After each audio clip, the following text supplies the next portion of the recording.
Hello dear students, स्वागत है एक बार फिर से आपके अपने चैनल डिफेंस ट्यूटर में। तो आज की इस वीडियो में हम बात करने वाले हैं कोस्ट गार्ड नाविक जीडी के रिगार्डिंग स्टेज 1 सेक्शन 2 के मैथ्स का चैप्टर सीक्वेंस एंड सीरीज के पार्ट 3 को। इससे पहले सीक्वेंस एंड सीरीज पे 2 और भी लेक्चर्स को दिया गया है, तो जिन लोगों ने उन लेक्चर्स को नहीं देखा है तो प्लेलिस्ट से जाकर आप देख सकते हैं। आपके सीक्वेंस एंड सीरीज से पहले भी हमने अदर भी आपके बहुत सारे चैप्टर्स जैसे कि कैलकुलस को हमने पूरा कंप्लीट किया है, ट्रिग्नोमेट्री हमने पूरा कंप्लीट किया है, इक्वेशन ट्रिग्नोमेट्री के ट्रिग्नोमेट्री आइडेंटिटी, ट्रिग्नोमेट्री फंक्शन और ट्रिग्नोमेट्री आपके इनवर्स ट्रिग्नोमेट्री फंक्शन, इन सभी को हमने कंप्लीट कर दिया है। तो जाइए आप प्लेलिस्ट से जाकर एक एक वीडियोज़ को देखिए, एक भी वीडियोज़ को मिस नहीं कीजिएगा, क्योंकि अगर आप एक भी वीडियोज़ को मिस करते हैं तो बहुत सारे कंसेप्ट को आप खो देंगे। तो जाइए सभी वीडियोज़ को देखिए। आपको बता दें कि इन सभी वीडियोस के पीडीएफ के रिगार्डिंग हमने आपके लिए 89 रुपीज़ का बैचेज प्लान किया है, तो आप सभी लोग इस बैचेज को जरूर लीजिएगा, क्योंकि इस बैचेज में आपको सारे पीडीएफ्स आपको दिए जाते हैं जो भी आपको चैनल पे वीडियोस अपलोड होते हैं उसके, साथ ही साथ प्रीवियस बैचेस के यानी प्रीवियस ईयर के जो भी बैचेज हैं उसके भी पीडीएफ्स आपको मिलेंगे, और साथ ही साथ आपको लास्ट टाइम में प्रैक्टिस सेट्स के भी आपको पीडीएफ प्रोवाइड करवाए जाएंगे। तो चलिए बढ़ते हैं अपने इस वीडियो लेक्चर्स की ओर। और आपको बता दें कि ये बैचेज को कैसे ज्वाइन करना है, तो आप सिंपली चैनल पे जाइए, चैनल पे क्लिक करके चैनल पे जाइएगा तो आपको स्टार्टिंग में एक वीडियोस दिख जाएगा। आप उस वीडियोस पे क्लिक करके इस बैचेज के बारे में इन्फॉर्मेशन ले सकते हैं, और कोई डाउट रहेगा तो वहाँ से आप पूछ भी सकते हैं। तो आइए बढ़ते हैं अपने इस वीडियो लेक्चर्स की ओर। पहला क्वेश्चन की ओर बढ़ते हैं। पहला क्वेश्चन यहाँ पे लिखा जा रहा है कि find the number of digits between 100 and 500 which is divisible by 7 but not divisible by 21। यानी 100 एवं 500 के बीच में ऐसी कितनी संख्या है जो 7 से विभाज्य है परंतु 21 से विभाज्य नहीं है। तो देखिए, आपको ऐसे क्वेश्चंस को निकालने के लिए हम क्या करते हैं, तो हम सबसे पहले क्या करेंगे कि 7 से डिविजिबल होना चाहिए लेकिन 21 से डिविजिबल नहीं होना चाहिए। 7 से डिविजिबल होना चाहिए लेकिन 21 से डिविजिबल नहीं होना चाहिए। तो हम क्या करते हैं कि 7 से डिविजिबिलिटी को निकाल लेते हैं और 21 से डिविजिबिलिटी को निकाल लेते हैं। 7 से डिविजिबिलिटी को निकाल लेते हैं और 21 की डिविजिबिलिटी को निकाल लेते हैं, और उसमें से हम क्या करें, 21 की डिविजिबिलिटी को अगर घटा देंगे तो हमें पता चल जाएगा कि कौन सा ऐसा संख्या है जो 7 से डिविजिबल हो जाएगा लेकिन 21 से डिविजिबल नहीं होगा। समझ रहे हैं? एक बार फिर से सुनिएगा। अब चलिए देखिए, हमने आपको बताया कि 7 से डिविजिबल वाले को निकालेंगे और 21 से डिविजिबल वाले को निकाल के दोनों को सब्सट्रैक्ट कर देंगे तो हमारा आंसर आएगा। ठीक है, अब देखिएगा ऐसा क्यों करेंगे। तो सबसे पहले समझिए कि सबसे पहले तो हम 7 को डिविजिबिलिटी निकालते हैं, फिर आपको समझाएंगे कि ऐसा क्यों कर रहे हैं हम। तो हम निकालते हैं यहाँ पे कि जो 7 से डिविजिबल हो, तो 100 से 500 के बीच में ऐसा कौन सा संख्या है जो 7 से डिविजिबल होगा। तो सबसे पहला संख्या जो आएगा 100 के बाद वो आपका 105 आएगा। ठीक है, 105 जो होगा 7 से डिविजिबल होगा। कैसे, देखिए 105 को भाग करेंगे तो 7 टाइम्स 7 2 जा या फिर 7 1 जा 7 और ये 3 और 7 5 जा, ये डिविजिबल हो गया है। तो अब इसके बाद क्या करना है हमें, इसके बाद जितने भी नंबर होंगे 7 से डिविजिबल होने वाले उसको लिखेंगे। तो 105, फिर इसमें क्या करेंगे, नेक्स्ट नंबर क्या होगा, इसमें 7 जोड़ देंगे तो कितना हो जाएगा आपका, ये आपका हो जाएगा 112। फिर क्या आएगा 112 के बाद आएगा 119, इसी तरह आपको आगे तक जाएगा। लास्ट वाला जो नंबर होगा वो कितना होगा, 500 से पीछे वाला, यानी 497 हो जाता है। कितना, 497। ये आपको डिवाइड करके देख लीजिएगा, आपको मिल जाएगा। ये कितने हैं हमारे, ये 7 से डिविजिबल है, 7 से डिविजिबल है। ठीक है, 7 से डिविजिबल है। ओके, तो यहाँ पे ये हमारा ये 7 से डिविजिबल है। अब हम क्या करने वाले हैं कि हमें ऐसा संख्या निकालना है जो 7 से डिविजिबल हो परंतु 21 से डिविजिबल नहीं हो। तो हम क्या करेंगे, 7 और 21 दोनों से डिविजिबल होने वाले नंबर को निकालेंगे और उसमें से क्या करेंगे, 7 वाले डिविजिबिलिटी से घटा देंगे। 7 और 21 के दोनों से डिविजिबल होने वाले नंबर को निकाल के यदि हम 7 से घटा लेते हैं तो हमें पता चल जाएगा कि हमारा जो भी नंबर होगा वो क्या होगा, 7 से डिविजिबल होगा परंतु 21 से डिविजिबल नहीं होगा। ठीक है, समझ रहे हैं? चलिए, तो देखिए 7 से डिविजिबिलिटी हमने निकाल लिया। अब हम क्या करने वाले हैं कि 7 और 21 दोनों से डिविजिबिलिटी वाले को क्या करेंगे, उसके संख्या को निकालेंगे और इस 7 वाले में से घटा देंगे तो हमें यह पता चल पाएगा कि 7 से जो डिविजिबल होगा लेकिन 21 से डिविजिबल नहीं होगा। ठीक है, तो सबसे पहले हम क्या करेंगे, 7 और 21 दोनों से डिविजिबल वाले संख्या को निकालेंगे। तो जब हम 7 और 21 दोनों से डिविजिबल वाले संख्या को निकालेंगे तो कैसे निकालेंगे, तो हम क्या करेंगे, 7 और 21 का एलसीएम लेंगे और एलसीएम लेने के बाद जो भी नंबर मिलेगा हम उससे डिविजिबल वाले संख्या को निकाल के इस 7 वाले डिविजिबल वाले संख्या से घटा देंगे। ठीक है, तो इसको एलसीएम लेंगे तो 7 एकम 7 और 7 त्रिका 21, यानी ये हमारा 21 आ जा रहा है। इसका एलसीएम भी 21 ही आ जा रहा है। तो हम क्या करेंगे, 21 से डिविजिबल होने वाले संख्या को निकालेंगे। तो सबसे पहले 21 से डिविजिबल होने वाले संख्या कौन कौन होंगे, तो 21 से डिविजिबल होने वाले संख्या होंगे आपके, सबसे पहला तो 105 हो जाएगा। क्या हो जाएगा, 105 हो जाएगा। ठीक है, 105 हो जाएगा। अब देखिए 105 21 से डिवाइड करेंगे, 105 को क्या करेंगे हम 21 से डिवाइड करेंगे। तो देखिए डिवाइड होता है कि नहीं होता है, एक बार चेक करते हैं। 105 डिवाइड 21, तो ये आपका 5 टाइम्स डिवाइड हो जाता है। ठीक है, तो सबसे पहला हमारा 105 होगा। फिर क्या करेंगे, फिर इसमें 21 का एडिशन करेंगे तो हमारा 21 ऐड करेंगे तो 126 हो जाएगा। फिर क्या हो जाएगा हमारा, फिर 147 हो जाएगा। फिर अप टू आगे तक जाएगा और लास्ट वाला जो नंबर होगा वो हमारा होगा 483। ये कितने से डिविजिबल होगा, ये हमारा 21 से डिविजिबल होगा। ठीक है, तो हम क्या करेंगे, 7 वाले डिविजिबिलिटी वाले संख्या टोटल संख्या को निकालेंगे और 21 वाले डिविजिबिलिटी वाले टोटल संख्या को निकालेंगे और दोनों में से घटा देंगे तो हमें पता चल पाएगा कि 7 से डिविजिबल होंगे लेकिन 21 से डिविजिबल नहीं होंगे। ठीक है, तो चलिए इसके संख्या को निकालते हैं। तो कैसे निकालेंगे हम, तो यहाँ पे हम सिंपली एपी का फॉर्मूला लगाने वाले हैं। एपी का फंडा लगाने वाले हैं, तो एपी का फॉर्मूला लगाएंगे। तो देखिए एपी का फॉर्मूला में क्या लगाने वाले हैं हम, लास्ट टर्म को पकड़ेंगे। लास्ट टर्म क्या हमारा 497 है। 497। तो आपको पता है Tn टर्म क्या होता है किसी एपी का, तो वो होता है a plus n minus one into D, यानी a क्या है इसका, a है 105 प्लस n माइनस वन, यानी वही तो हमें n निकालना है, इंटू डी कितना होगा 112 में से 105 गया, तो ये 7 का डिविजल है, तो स्वाभाविक बात है कि इनका दोनों का डिफरेंस 7 ही होगा, ये क्या हो गया हमारा 7 हो गया। तो यहाँ से हम क्या करेंगे, n का वैल्यू फाइंड करेंगे। तो काम करते हैं पीछे फाइंड कर लेते हैं, ज़्यादा बेहतर रहेगा। तो क्वेश्चन नंबर 1 का आंसर, ठीक है। तो ये यहाँ से n का वैल्यू कैसे निकलेगा, तो इसमें से 105 को घटाएंगे और भाग कर देंगे 7 से और प्लस 1 कर देंगे, तो यहाँ से दिखेगा, यहाँ पे हो जाएगा n इक्वल टू, सिंपल अब सिंप्लीफिकेशन है ये तो करने आएगा ना आपको, 497 माइनस 105 अपॉन 7, और क्या हो जाएगा ये आपका -1 जो है वो इधर आके क्या हो जाएगा +1 हो जाएगा, +1, ठीक है। तो यहाँ से हमारा n का वैल्यू कितना निकलेगा, तो यहाँ से हमारा जो n का वैल्यू निकलेगा वो होगा आपका 57 यानी 57, ठीक है। और यहाँ पे हम क्या करते हैं, फिर इसके लिए मानते हैं कि टोटल कितना है m संख्या है, तो लास्ट वाला हमारा कितना है 483 है, तो 483 इक्वल टू a कितना है 105 है इसके लिए भी, तो a प्लस m-1 डालते हैं इसको, m-1 इंटू डी कितना है आपका 21 है, तो यहाँ पे 21 होगा। तो यहाँ से m का वैल्यू कितना निकलेगा 483 माइनस 105 अपॉन 21 और प्लस क्या है आपका 1, ठीक है, ये हो जाएगा। तो यहाँ से सॉल्व करेंगे तो यहाँ से m का वैल्यू निकलेगा हमें कितना 19, ठीक है। तो हमें क्या निकालना है कि 7 से डिविजल हो और 21 से डिविजल नहीं हो, यानी रिक्वायर्ड कह सकते हैं कि नंबर वो कितना हो जाएगा आपका n माइनस m, तो ये होगा 57 माइनस 19, यानी टोटल कितना नंबर हो जाएगा जो कि 7 से डिविजल होगा और 21 से डिविजल नहीं होगा, तो वो होगा आपका 38, कितना होगा 38 यानी 38। ऑप्शन मैच करिए, option number D is the correct answer, ठीक है। चलिए नेक्स्ट क्वेश्चन आपका है नंबर 2 क्वेश्चन। नंबर 2 क्वेश्चन में लिखा जा रहा है कि किसी एपी में p पदों का योगफल q है, किसी एपी में p पदों का योगफल q पदों का योगफल के बराबर होगा, ठीक है। तो उस एपी का p प्लस क्यूवा पद का योगफल क्या होगा, यानी in an AP if the sum of pth term is equal to sum of qth term, यानी सम ऑफ pth टर्म का जो वैल्यू होगा वो इक्वल होगा सम ऑफ qth टर्म के। तो आपसे पूछा जा रहा है कि sum of p plus qth term का वैल्यू क्या होगा, ठीक है। तो निकालते हैं, तो क्वेश्चन के according sum of pth term यानी p/2 इंटू, मानते हैं उस एपी का फर्स्ट टर्म a है, तो होगा 2a plus p-1 into D, common difference D है, और यहाँ पे क्या होगा q/2 बराबर है qth टर्म के 2a plus q-1 into D, ठीक है। तो यहाँ से 2 से हमारा 2 कर जाएगा, क्या हो जाएगा 2 से 2 कर जाएगा, और इसे हम सॉल्व करेंगे तो क्या होगा हमारा सॉल्व करने के बाद, तो यहाँ पे हम इसे सॉल्व करते हैं। देखिए तो क्या करते हैं यहाँ पे कि इसको इधर बुला लेते हैं, q से मल्टीप्लाई करके इधर बुलाते हैं, तो 2a कॉमन आ जाएगा और p माइनस q हो जाएगा, ठीक है। प्लस में काम करते हैं, इस डी वाले को क्या करते हैं, डी वाले को भी इधर रहने देते हैं, तो यहाँ पे डी कॉमन आ जाएगा और ये हो जाएगा आपका p² माइनस पी, और ये इधर आ जाएगा तो माइनस q² और माइनस ये देखिए ये माइनस यहाँ पे होगा q² माइनस q, तो इधर आएगा तो माइनस q² हो जाएगा और प्लस में q हो जाएगा, ठीक है, प्लस में q, ये हमारा वैल्यू हो जाएगा जो कि क्या होगा इक्वल टू 0 होगा, ठीक है। नेक्स्ट पेज लेंगे, क्वेश्चन नंबर 2 का आंसर कर रहे हैं, ठीक है। तो अब क्या करने वाले हैं यहाँ पे हम क्या करेंगे, इसको थोड़ा सा अरेंज करना पड़ेगा, क्या करना पड़ेगा हमें इसे थोड़ा सा अरेंज करना पड़ेगा। तो एक काम करते हैं, यहाँ से कॉमन लेते हैं और यहाँ से भी कुछ कॉमन आ सकता है। तो पहला हमारा टर्म है 2a into P minus Q, marker को चेंज कर लेते हैं, ठीक है, 2a into P minus Q, और यहाँ पे प्लस टाइम्स डी ब्रैकेट में, यहाँ पे p² माइनस q² है और क्या है माइनस p प्लस q, तो p² माइनस q² को हम p प्लस q और p माइनस q भी लिख सकते हैं, और यहाँ पे माइनस कॉमन लेंगे यदि हम इसमें से और इसमें से, तो माइनस कॉमन लेंगे तो क्या हो जाएगा p प्लस q हो जाएगा, ठीक है, p माइनस q हो जाएगा, p माइनस q हो जाएगा, ठीक है।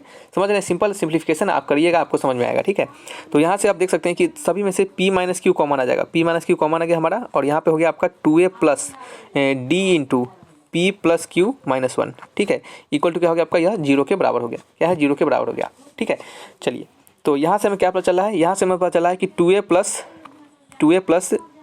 p plus q minus 1, 2a plus p plus q minus 1, p plus q minus 1 into D is equal to क्या हमारा 0 मिला, हमें क्या मिला, हमें इतना का वैल्यू 0 मिला।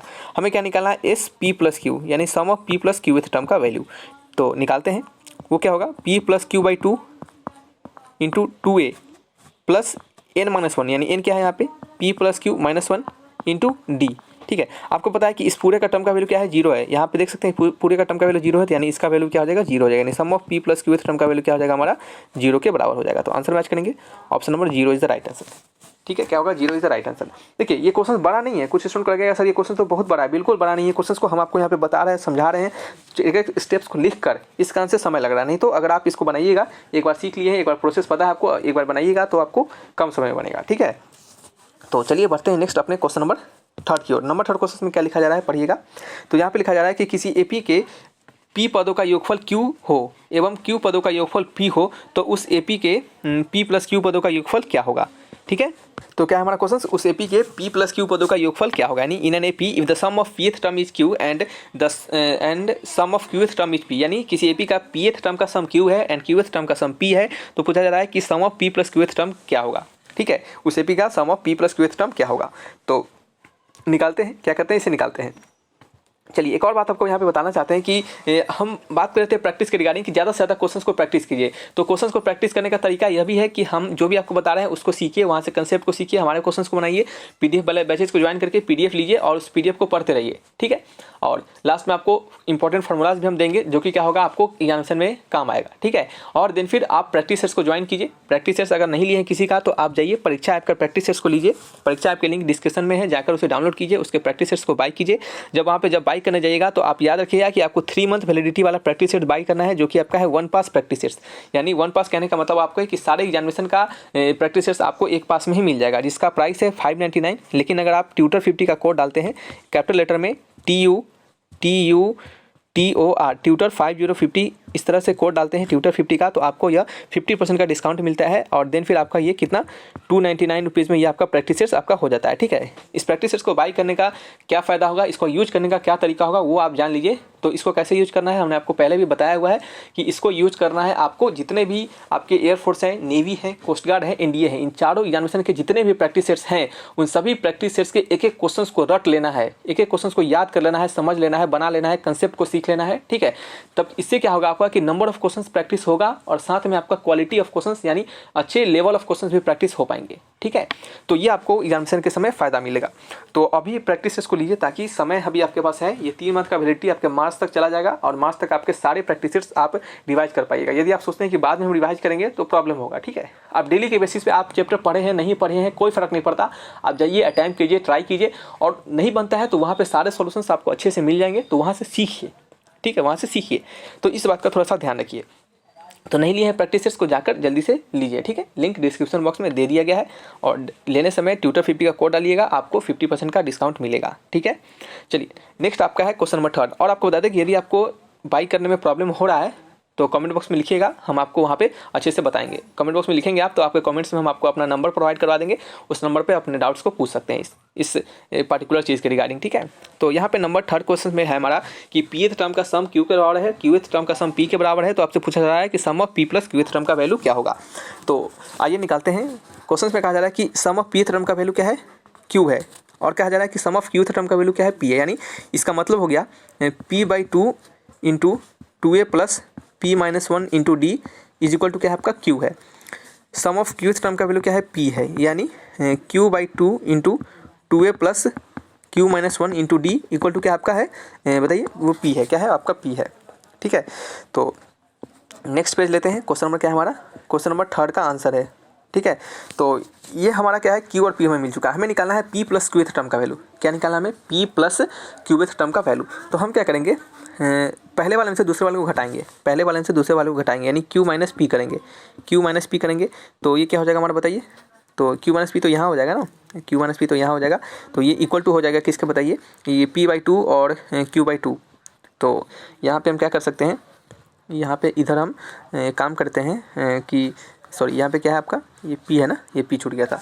तो यहाँ पे हम क्या कर सकते हैं, इसको सब्सट्रैक्ट करने का अच्छा तरीका आपको क्या बता सकते हैं हम, तो ये जो टर्म है दोनों में हमारा कॉमन है, नहीं सॉरी कॉमन नहीं है, यहाँ पे थोड़ा सा डिफरेंस है। तो काम करते हैं कि सबको मल्टीप्लाई करते हैं, a और d को अलग अलग छांट लेते हैं। तो हम जब a को छांटेंगे तो हमारा 2a कॉमन आ जाएगा, क्या हो जाएगा, 2a कॉमन हो जाएगा, और यहाँ पे हो जाएगा हमारा p/2 और q/2। हम ऊपर वाले में से दूसरे वाले को हटा रहे हैं तो p माइनस q/2 लिख सकते हैं, इसको p माइनस q/2 लिख सकते हैं, प्लस टाइम्स। ठीक है, फिर क्या करेंगे, यहाँ से d कॉमन लेंगे। जब कुछ समझ में नहीं आया तो आप ऐसे काम कीजिए जो कि आपका कॉमन मिल सकता है, तो d कॉमन लेंगे, और यहाँ पे जब d कॉमन लेंगे तो p-1 minus q plus 1, p-1 minus q plus 1। ठीक है, माइनस कर रहे हैं ना, तो ये आपका हो जाएगा, ठीक है, p-1 माइनस q प्लस 1। ठीक है, ठीक है सब। चलिए ये कट जाएगा, हमारा हो जाएगा 2a। और चलिए एक काम करते हैं कि a से एक भी 2 से 2 भी काट देते हैं, 2 से क्या करते हैं 2 को काट दे क्या, चलिए काट देते हैं। तो यहाँ पे हमारा हो जाएगा, चलिए एक काम करते हैं कि काटते नहीं, इसको इसी तरह रहने देते हैं, हो सकता है कि बाद में हमारा कुछ कॉमन आए। तो यहाँ पे हो गया 2 × a p - q/2, ठीक है, 2 × a p - q/2 प्लस में d × p + q, क्या होगा d × p + q, ठीक है।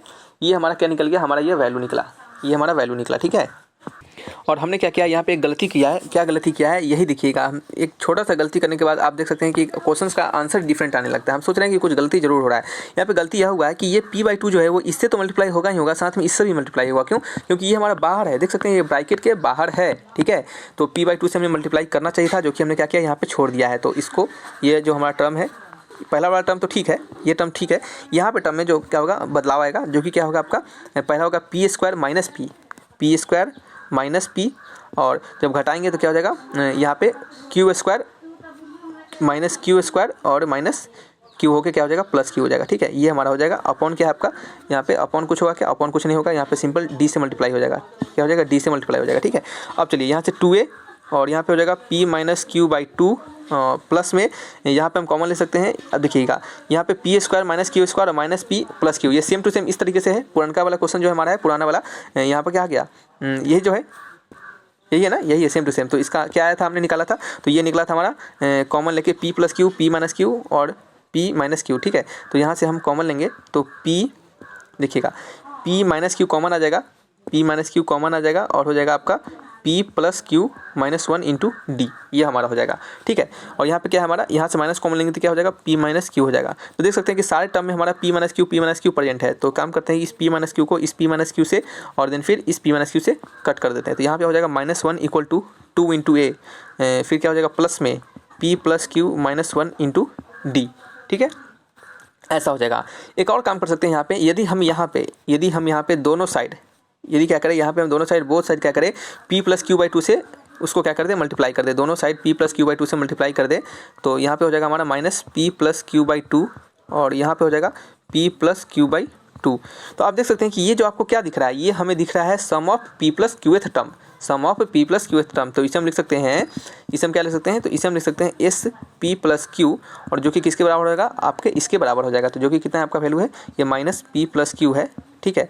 और एक सेकेंड, शायद 2 भी होगा ना, ये देखिए यहाँ पे हमारा 2 छूट गया है। तो एक काम करते हैं, इस 2 को इधर बुला लेते हैं, ठीक है, यानी इधर साइड मल्टीप्लाई करते हैं। तो जब इधर 2 से मल्टीप्लाई हो जाएगा तो ये 2 से हमारा 2 कट जाएगा, तो ये सिंपल क्या हो जाएगा -p + q, क्या हो जाएगा -p + q, यानी ऑप्शन नंबर कौन सा है, -p + q, minus times of p + q, option number D is the right answer, ठीक है। समझ रहे हैं कैसे करना है। यहाँ पे बस कैलकुलेशन मिस्टेक हो गया हमसे, आपको कैलकुलेशन मिस्टेक नहीं करना है, एक बात का थोड़ा सा ध्यान रखना है, ठीक है। बाद बाकी ये क्वेश्चन बहुत ही ईजी है, ठीक है, बहुत ही ईजी क्वेश्चन है। नेक्स्ट आपका है नंबर 4 क्वेश्चन। नंबर 4 क्वेश्चन में लिखा जा रहा है कि 60 एवं 360 के बीच कितनी विषम संख्या है। विषम संख्या जानते हैं, विषम संख्या मतलब ऑड संख्या, यानी ऑड नंबर। 60 से 360 के बीच में कितना ऑड नंबर है, तो निकाल लेंगे। बहुत लल्लू क्वेश्चन है, बहुत ही सिंपल क्वेश्चन है, कैसे निकालेंगे। अब 60 सबसे पहले क्या बता दें, 60 क्या है हमारा, 60 इवन है, 60 इवन है। उसके बाद क्या होगा 61 होगा जो कि ऑड है, इसके बाद क्या होगा 63 होगा, फिर क्या होगा 65, फिर अप टू आगे तक चला जाएगा। 360 क्या है, 360 इवन है, इससे पहले वाला क्या होगा 349 यानी 359, ये क्या है आपका ऑड है, ठीक है। हमें क्या निकालना है, कितना संख्या है। तो आप हमें लास्ट टर्म पता है, लास्ट टर्म पता है जो कि कितना है 359, और हमें पता है लास्ट टर्म क्या होता है, किसी भी एपी का एनवा टर्म कैसे निकालते हैं, tn = होता है, tn = होता है a + n - 1 × d, यही होता है ना। तो tn हमें पता है 359, ये पता है फर्स्ट टर्म कितना है बताइए 61 प्लस n - 1 जो कि हमें निकालना है, n का ही तो वैल्यू निकालना है। तो n - 1 निकालते हैं, तो n - 1 को n - 1 ही रहने देते हैं, n - 1 × d कितना होगा, तो इसमें से घटेगा तो कितना होगा 62, 63 में से 61 गया तो 2, ये क्या हो जाएगा हमारा 2 हो जाएगा। यहाँ से सॉल्व करेंगे, n का वैल्यू फाइंड करेंगे तो निकालते हैं। n का वैल्यू कैसे निकलेगा, n का वैल्यू निकलेगा 359 - 61/2, ठीक है, +1, इसी तरह से निकलेगा, सिंपल सा है। तो हमने क्या किया, इसको ऐसा किया तो +1, तो यहाँ से हम सॉल्व करेंगे तो इसका वैल्यू निकलेगा हमें कितना 150, यानी n का वैल्यू निकलेगा हमारा 150। ऐसा संख्या होगा 60 से 360 के बीच में, जो कि क्या होंगे ऑड नंबर होंगे, ठीक है। बढ़ते हैं नेक्स्ट क्वेश्चन की ओर। नंबर क्वेश्चन से हमारा 5th question, number 5th question लिखा जा रहा है कि यदि यानी in an A P if sum of pth qth and rth term is abc, यदि किसी एपी में p पदों, Q पदों एवं R पदों का योगफल क्रमशः ABC है तो इसका वैल्यू किसके बराबर होगा। ये जो इतना बड़ा झंझट है, इतना बड़ा जो दिख रहा है, ये इतना बड़ा जो है, इसका वैल्यू किसके बराबर होगा, बताइए किसके बराबर होगा। कैसे निकालेंगे इस क्वेश्चन को हम, तो निकालते हैं, देखते हैं क्या क्या कर सकते हैं हम। हमें दिया गया है pth qth और rth टर्म का योगफल, यानी इनके सम AP के पहले pth, पहले qth और पहले rth टर्म का वैल्यू ABC के बराबर दिया जा रहा है। ठीक है, तो निकालते हैं। क्वेश्चन के अकॉर्डिंग हमें sum of pth term is equal to कितना है, ठीक है, यानी सम ऑफ pth टर्म यानी SP का वैल्यू कितना है, A के बराबर है। ठीक है, तो हम क्या लिख सकते हैं इसको, SP मतलब P/2 इंटू 2A। अच्छा एक काम करते हैं, A को ना, ये A और ये दोनों क्या होगा, इक्वल हो सकता है, तो थोड़ा कन्फ्यूजन हो जाएगा। तो काम करते हैं, इसको कैपिटल A डाल देते हैं। ठीक है, तो 2 into capital A plus n-1 into capital D। चलिए कैपिटल D क्यों डालते हैं, स्मॉल डी डालते हैं, D तो है नहीं ना, ABC ही है ना सिर्फ, तो स्मॉल डी ये हमारा जाएगा हमारा A के बराबर, A के बराबर। यहाँ से हम क्या करते हैं, यहाँ से काम कर सकते हैं क्या कि इस P को क्या करते हैं, डिवाइड कर देते हैं। ठीक है, A से डिवाइड कर देते हैं, ये हो जाएगा आपका A/P इक्वल टू 2 से भाग कर देंगे तो capital A plus n-1 into capital small D/2। ठीक है, ये हमारा हो जाएगा। फिर उसी तरह क्या होगा हमारा SQ क्या हो जाएगा, क्वेश्चन कौन सा है हमारा, 5th है ना, 5th का आंसर। उसी प्रकार SQ क्या हो जाएगा, तो SQ हो जाएगा हमारा, बताइए, ये सेम टू सेम इसी तरह का चलेगा। तो ये B है तो B/Q हो जाएगा, क्या हो जाएगा, B/Q equal to A plus Q-1 into Q-1 into D। ठीक है, D एक्चुअल में D/2 होगा। यहाँ पे क्या होगा, नेक्स्ट हमारा C/R है ना, rth टर्म है ना, तो C/R equal to A plus R-1 into D/2। ये क्या हो जाएगा हमारा सारा वैल्यू हो जाएगा। ठीक है, अब क्वेश्चन में देखिएगा, क्वेश्चन में क्या कहा जा रहा है, क्वेश्चन में कहा जा रहा है हमारा कि A/P into Q-R, A/P into Q-R, साथ ही में क्या है आपका B/Q इंटू में R-P, फिर क्या है C/R इंटू में P-Q। ठीक है, ऐसा हमें दिया जा रहा है। तो ये क्या होता है हमारा, ऐसा दिया जा रहा है। यहाँ पे क्या है, यहाँ पे थोड़ा सा चेंज कीजिएगा, यहाँ पे n नहीं होगा, क्या होगा, यहाँ पे n नहीं होगा, क्यों, हमें P तो पता है ना, हमें n का वैल्यू पता है, जो कि क्या है P है, तो P-1 होगा, P-1 होगा। ठीक है, तो यहाँ से हमें ये पता है। अब हम क्या करने वाले हैं, इस A/P को, B/Q को और C/R को, इन तीनों टर्म को क्या करने वाले हैं हम, इन तीनों टर्म को क्या करने वाले हैं हम, इसमें पुट कर देंगे। ठीक है, इसमें पुट कर देंगे, तो पुट करते हैं। चलिए यहाँ पे हो जाएगा A/P के जगह पे डाल देते हैं, A/P के जगह पे क्या डालेंगे, तो ये काम करते हैं, पहले इसको उतार लेते हैं। A/P इंटू में क्या है आपका, इंटू में आपका Q-R प्लस में B/Q R-P, B/Q R-P plus में C/R P-Q, C/R P-Q। ठीक है, इक्वल टू A/P के जगह पर डालेंगे, क्या है वैल्यू हमारा, capital A plus P-1 into D/2। तो कैपिटल A के साथ मल्टीप्लाई भी तो होगा ना, कैपिटल के साथ मल्टीप्लाई होगा हमारा Q-R, कैपिटल के साथ मल्टीप्लाई हो जाएगा Q-R और प्लस में क्या हो जाएगा हमारा यहाँ पे P-1 इंटू D/2। तो P-1 और साथ ही में यहाँ पे इसके साथ भी मल्टीप्लाई हो जाएगा ना, ये हो जाएगा आपका Q-R इंटू D/2। ठीक है, इसी तरह क्या होगा हमारा सारा टर्म, इसी तरह आप लिखिएगा, सारा टर्म को सम करके लिखिएगा। तो आप देखिएगा जब इसको सॉल्व कीजिएगा तो आपका वैल्यू क्या होगा, 0 के बराबर आएगा। ठीक है, आप सिंपली इसको कट करना है, मल्टीप्लाई कीजिए, कट करते चले जाइए, सारा का सारा आपका कट जाएगा और इसका आंसर क्या आएगा, 0 आएगा। ठीक है, तो इसका आंसर क्या होता है, option number C is the right answer. ठीक है, तो ये सब क्या होते हैं, थोड़े यूनिक क्वेश्चन होते हैं, ये आपको अगर देखने के लिए मिल जाता है एग्जामिनेशन में तो आप इसका डायरेक्टली आंसर्स को लिख सकते हैं। ठीक है, तो इसके आंसर डायरेक्टली याद रहेंगे तो ज़्यादा बेहतर रहेगा। ठीक है, तो ये क्या होता है, इसका डायरेक्टली आंसर 0 हो जाता है। तो आपको याद रखिएगा कि ऐसे ये क्या है, थोड़ा सा एक तरीके से समझ सकते हैं कि यहाँ तक तो ठीक है, लेकिन यहाँ पे क्या है, थोड़ा सा लेंदी प्रोसेस हो जाता है। ठीक है, और लेंदी प्रोसेस वाले क्वेश्चन जल्दी नहीं देंगे, लेकिन यहाँ पे सिखाने के लिए आपको दिया जा रहा है क्वेश्चन, तो सीखिए, इस क्वेश्चन को सीखिए, इस कंसेप्ट को सीखिए।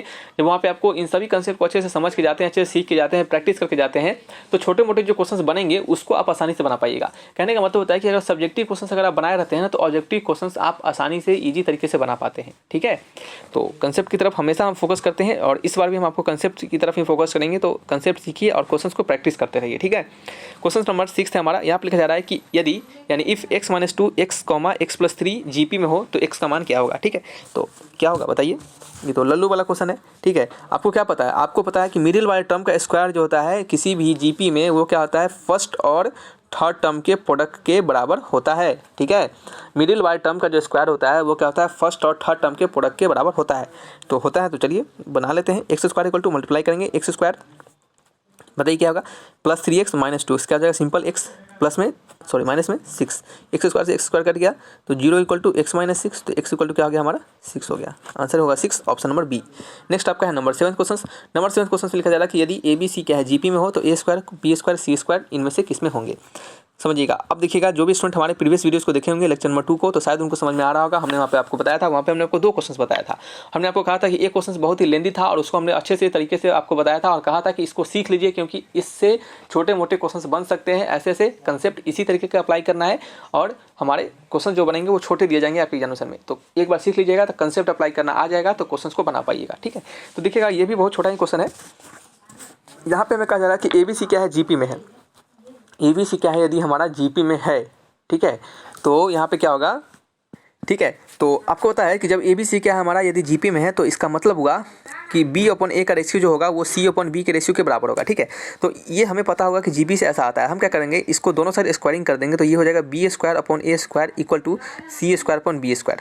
ऐसा भी हो सकता है, ऐसा भी हो सकता है, कोई फर्क नहीं पड़ेगा। दोनों साइड स्क्वायरिंग कर रहे हैं, इक्वल काम कर रहे हैं, तो हम इसको ऐसा भी लिख सकते हैं, यानी दोनों का स्क्वायरिंग जो होगा उसका रेशियो भी बराबर ही होगा, उसका रेशियो भी क्या होगा, बराबर ही होगा। ठीक है, तो यहाँ पे देखिएगा, अब कुछ स्टूडेंट सोच रहे हैं कि सर कैसे बराबर हो जाएगा। अब आप समझिएगा कि किसी भी दो कह सकते हैं कि 3 नंबर में दोनों का रेशियो जो होगा बराबर हो रहा है, यानी मतलब इसका रेशियो यदि 1/2 के बराबर है तो इसका रेशियो भी 1/2 के बराबर होगा, तभी तो ये 1/2 इक्वल होगा। ठीक है, और इसका हम स्क्वायरिंग करेंगे, इसका स्क्वायरिंग करेंगे तो तभी क्या हो जाएगा 1/4 = 1/4, तो हो गया ना रेशियो इक्वल के। तो स्क्वायरिंग करिए तो उससे कोई फर्क नहीं पड़ता है। ठीक है, तो हमने क्या किया, इसको ऐसा किया। अब देन फिर क्या करेंगे हम बताइए। अब हम क्या करने वाले, हमें दिया जा रहा है कि A² B² C² यह किस में है। A² मार्कर चेंज करते हैं, A² B² C² ये किस में है। तो देखिएगा, अब देखिएगा हम इसको क्या करते हैं, B² / A² करते हैं और क्या करते हैं C² और निकालते हैं यहाँ पे C² / B²। यदि ये दोनों आपस में बराबर होंगे तो हम कहेंगे कि ये भी क्या है हमारा जीपी में है। तो आप यहाँ पे क्वेश्चन से देख सकते हैं कि ये दोनों क्या आपस में बराबर है, तो हम यहाँ पे लिख सकते हैं कि ये भी दोनों क्या आपके, ये भी दोनों आपस में इक्वल है, तो हम कह सकते हैं कि ये जो हमारा है ये भी क्या हमारा जीपी में ही है, क्या है जीपी में ही है, तो आंसर होगा GP, option number B. Next आपका है नंबर 8 क्वेश्चन। नंबर 8 में लिखा जा रहा है कि ABC क्या यदि आपके जीपी में है तो 1/C 1/B 1/A किस में होंगे। तो हमने आपको कहा था, हमने आपको क्या कहा था कि एपी का कह सकते हैं कि कंसेप्ट होता है, या फिर कहते हैं जीपी का भी इसमें कंसेप्ट होता है कि यदि आप किसी भी जीपी में कुछ टर्म्स को जोड़ते हैं, कुछ टर्म्स को घटाते हैं, कुछ टर्म्स का कह सकते हैं कि सब्सट्रैक्ट करते हैं, उसको डिवाइड करते हैं कुछ टर्म से, तो सॉरी सब्सट्रैक्ट नहीं, आप मल्टीप्लाई भी कर सकते हैं, डिवाइड भी कर सकते हैं, जोड़ सकते हैं, घटा सकते हैं, कुछ भी करते हैं, तो हमारा उस एपी में प्रत्येक टर्म में अगर उसी काम को करेंगे तो हमारा एपी या फिर कह सकते हैं हमारा जीपी में कोई चेंजिंग नहीं होगा, तब भी वो टर्म हमारा एपी होगा तो एपी में ही रहेगा और जीपी रहेगा तो जीपी में ही रहेगा। ठीक है, तो चलिए यहाँ पे क्वेश्चन है ABC जीपी में है तो 1/A 1/B 1/C किस में होगा। ठीक है, तो देखते हैं कैसे क्या कर सकते हैं हम इस क्वेश्चन को। तो यहाँ पे क्या है हमारा, तो यहाँ पे हमारा कि ABC, तो ABC क्या है हमारा जीपी में, तो हम क्या करेंगे, इसको दोनों को सभी को क्या करते हैं, हम एक काम करते हैं AB से, या फिर एक सेकेंड, तो चलिए इस क्वेश्चन में लिखा जा रहा है कि ABC क्या है जीपी में हमारा, तो 1/C 1/B और 1/A हमारा किस में होगा, 1/C 1/B और 1/A हमारा किस में होगा। ठीक है, तो देखिए यदि हमारा ये जीपी में होगा, तो यदि हमारा ये जीपी में होगा तो मतलब होगा कि B/A = क्या हो गया, C/B के बराबर हो गया। ठीक है, ये तो होगा, आपको पता है। हम क्या करेंगे, इसको चेक करेंगे कि क्या ये हमारा जीपी में है कि नहीं, क्योंकि जीपी में चेक करना बहुत ईजी होता है। तो हम इसको एक बार चेक करते हैं कि जीपी में है कि नहीं। तो जीपी में चेक करने के लिए क्या करेंगे, 1/B/1/C। ठीक है, इसका वैल्यू क्या होगा, तो ये आपका होगा C/B के बराबर। फिर उसी तरह से क्या करेंगे, 1/A/1/B करेंगे, तो ये क्या हो जाएगा B/A के बराबर। अब देखेंगे कि C/B क्या B/A के बराबर है, तो हम यहाँ पे देखेंगे कि C/B और B/A क्या है आपस में इक्वल है, तो इसका मतलब क्या होगा कि ये भी जो टर्म हो गया हमारा, यानी कहने का मतलब यहाँ पे हो गया हमें कि C/B जो है इक्वल है किसके, B/A के। तो हमें क्या मिला, तो हमें यहाँ पे मिला कि हमारा 1/C 1/B 1/A ये भी क्या है आपके जीपी में ही है। ठीक है, तो इसका आंसर होगा जीपी में, ऑप्शन नंबर बी। नेक्स्ट आपका है नंबर 9 क्वेश्चन। नंबर 9 क्वेश्चन पे लिखा जा रहा है कि यदि ABC क्या है जीपी में हो तो log A log B log C इनमें से किस में होंगे। तो निकालते हैं। अब देखिए ABC क्या है जीपी में, तो यानी मतलब हुआ कि B/A = क्या हो गया, C/B के। ठीक है, ऐसा हो गया। हम क्या करेंगे, दोनों साइड log लेंगे, log लेंगे तो log ले लेंगे, तो log क्या हो गया, B/A = log C/B। ठीक है, अगर आपने लॉग के चैप्टर को नहीं दिखा है तो जाकर लॉग के चैप्टर्स को देखिएगा, वहाँ पे हमने आपको बताया है कि log B/log A या फिर log M/log N को हम कैसे तोड़ते हैं। तो वो क्या होता है आपका log M - log N होता है, यानी log B - log A = log C - log B, ऐसा हो जाएगा। ठीक है, तो यहाँ से हम क्या देख रहे हैं, यहाँ से हम देख रहे हैं कि 2 टाइम्स ऑफ log B जो है वो किसके बराबर है, log A + log c के, 2 टाइम्स ऑफ log b जो होगा किसके बराबर है, log a plus log c के, ठीक है। और क्वेश्चन में हमें क्या दिया जा रहा है, क्वेश्चन में हमें दिया जा रहा है कि log a log b log c किस में होंगे। तो स्वाभाविक बात है कि यदि हम 2 टाइम्स ऑफ log b जो होगा वो log a plus log c के यदि बराबर हो जाएगा तो हम कह सकते हैं कि ये क्या होंगे, हमारे AP में होंगे। क्या होंगे, हमारे AP में होंगे। AP का क्या फंडा होता है कि मीडियल वाले टर्म का ट्वाइस जो होता है वो बराबर होता है पहले और थर्ड टर्म के सम के, ठीक है। तो देख सकते हैं कि मीडियल वाले टर्म का ट्वाइस है वो बराबर है पहले वाले और थर्ड वाले सम के। ये कैसे निकला, तो ये हमें यहाँ से पता चल रहा है, ठीक है। तो इसके होंगे आपके AP में होंगे। Option number A is the correct answer, ठीक है। नेक्स्ट आपका नंबर 10 क्वेश्चन। नंबर 10 में लिखा जा रहा है कि ABC GP में है तो log a बेस पे n, log b बेस पे n, log c बेस पे n आपके किस में होंगे, ठीक है। तो देखते हैं, जैसा कि आपको पता है कि यदि आपके A B और C क्या होंगे, आपके GP में होते हैं तो log A, log B, log C जो होंगे वो क्या होते हैं आपके, बताइए। तो ये आपके AP में होते हैं। कैसे, हमने तुरंत अभी प्रूफ किया है, तुरंत हमने प्रूफ किया। हालांकि यहाँ पे बेस नहीं लिखा गया है तो बेस हम कुछ भी ले सकते हैं, अपने मन से बेस ले सकते हैं। अगर बेस नहीं लिखा जाता है तो यहाँ पे ई बेस ले सकते हैं, ठीक है। यहाँ पे हम ई बेस मान सकते हैं, एज्यूम है, क्या है, पहले से एज्यूम किया गया है। लेकिन यहाँ पे हम ई बेस ना मान के ए बेस मानेंगे, क्यों, क्योंकि ऑप्शन में क्या है, हमारा क्वेश्चन में हमारा एन बेस में दिया जा रहा है, ठीक है। तो हम क्या करेंगे, इसको एन मानेंगे, यहाँ पे एन मानेंगे। अब देखिएगा एन क्यों मान रहे हैं, आप कुछ स्टूडेंट सोचेंगे सर यहाँ बेस में तो एन नहीं है, लेकिन फिर भी आप एन क्यों मान रहे हैं। तो देखिएगा इसका मानने का तरीका क्या है, इसका मानने का फ़ायदा है। देखिए कैसे, हम इस log n बेस पे जो अंदर a है उसको हम क्या लिख सकते हैं, हम 1/log a बेस पे n भी लिख सकते हैं। अब कैसे, हमने आपको जब log पढ़ा रहे थे तो वहाँ पे हमने आपको प्रॉपर्टीज़ बताया था। log जब हम आपको बता रहे थे तो वहाँ पे हमने आपको प्रॉपर्टीज़ बताया था। क्या प्रॉपर्टीज़ था, तो वहाँ पे हमने आपको प्रॉपर्टीज़ बताया था आपको कि log अगर a बेस पे b रहे तो आप इसको log b/log a भी लिख सकते हैं, और साथ ही साथ इसको 1/1 क्या लिख सकते हैं, 1/log a/log b, और log a/log b को हम क्या लिख सकते हैं, तो log a/log b को लिख सकते हैं b बेस पे a, क्या लिख सकते हैं, b बेस पे a, ठीक है। तो क्या लिखेंगे इसको हम log b बेस पे, यानी कहने का मतलब ये हमारा a और b क्या होते हैं, आपस में इंटरचेंज होते हैं जब हम इसको 1/, कर देते हैं, ठीक है। तो 1/, किया हमने तो हमारा a और b क्या हो गया, आपस में इंटरचेंज हो गया, ठीक है। तो b बेस पे हमारा a हो गया। तो इसी के अकॉर्डिंग ये हमारा हो जाएगा, फिर क्या हो जाएगा, 1/log b बेस पे n, 1/log c बेस पे n। और आपको पता होगा कि यदि कोई a b c टर्म हमारा अगर AP में रहता है तो 1/a, 1/b और 1/c क्या होता है, हमारा HP में हो जाता है। आपको क्या पता होगा, आपको नहीं पता है तो ये नोट करके लिख लीजिएगा, यहाँ पे लिखिएगा नोट करके, ठीक है, कि यदि हमारा A B और C क्या है आपके, अगर AP में है तो 1/a यानी उनके रेसिप्रोकल 1/b और 1/c क्या हो जाते हैं, हमारे HP में हो जाते हैं, क्या होते हैं, हमारे HP में हो जाते हैं, ठीक है। तो इसका आंसर क्या होगा, HP होगा, जो कि ऑप्शन नंबर C होगा। क्या होगा, ऑप्शन नंबर C। तो इस तरीके से क्या करते हैं, इन क्वेश्चंस को हम बनाते हैं। तो शायद आपको समझ में आया होगा। जो भी क्वेश्चंस में डाउट होगा तो आप कमेंट बॉक्स में लिखकर हमसे पूछिएगा जरूर। लेकिन उससे पहले एक बार और जरूर लेक्चर्स को देखिएगा, शायद आपको दोबारा लेक्चर्स देखने के बाद आपको सब कुछ अच्छे से समझ में आए और भी अच्छे से आ जाए, ठीक है। तो रखते हैं इस वीडियो को, मिलेंगे नेक्स्ट वीडियो में। तो thanks for watching my video, तब तक के लिए बाय बाय।